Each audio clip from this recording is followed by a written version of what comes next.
from the shadows of the stadium. Legends awaken!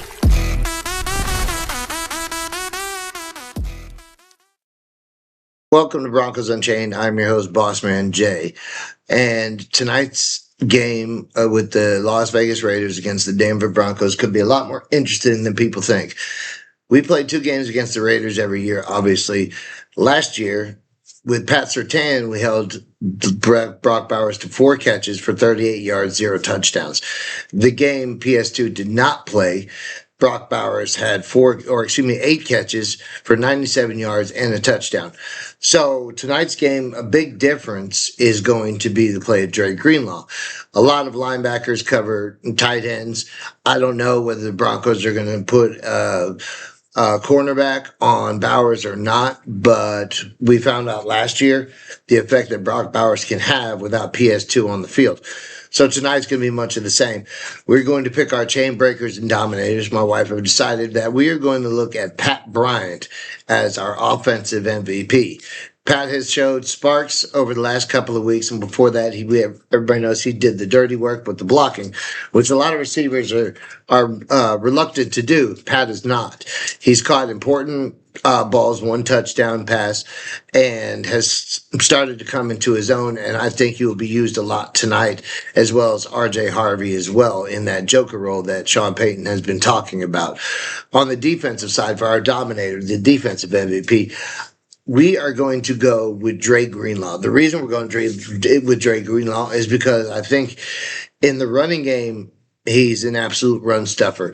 And I think in the passing game, especially without PS2, he's going to have a lot of the zone coverage of the area that Brock Bowers usually thrives.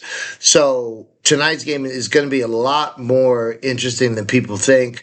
Hopefully, the Broncos run away with this and go 8-2 on the season, but we'll have to see what happens later on this evening. Other than that, I'm kind of glad that the Broncos did not make a trade at the trade deadline. Of course, I wanted the Jalen Waddles or the David Njoku's or the Rashid Shaheeds. But at the end of the day, we have a lot of young receivers that this may have affected their confidence in a big way. And that would not have been good for the locker room. That would not have been good for the players. It would not have been good for the team. On the defensive side, the only hole is the inside linebacker position. But with the return of Dre Greenlaw, my wife and I think that the Broncos are going to be able to hold their own just fine.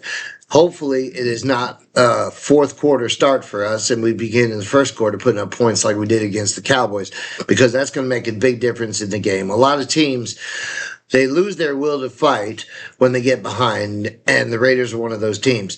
Ashton Jeanty, I mean, he's really not been worth all the hype that people have made, and I think that with the Broncos going up early, they will take Ashton Jeanty out of the game because obviously the Raiders will be in a passing situation. I think tonight Nick Bonito gets 2 sacks to put himself back on the board. It's been a few weeks. And I think the Broncos total have 6 or maybe 7 sacks against Geno Smith. They know how to get after the quarterback. They've got 40 sacks this year and are on pace to set the all-time record for sacks. So we'll see what happens this evening, and we'll have a show afterwards, probably tomorrow, seeing if we're right about our chain breakers and dominators and telling you who we decided that will be. For myself and my wife, my high salute. Take care.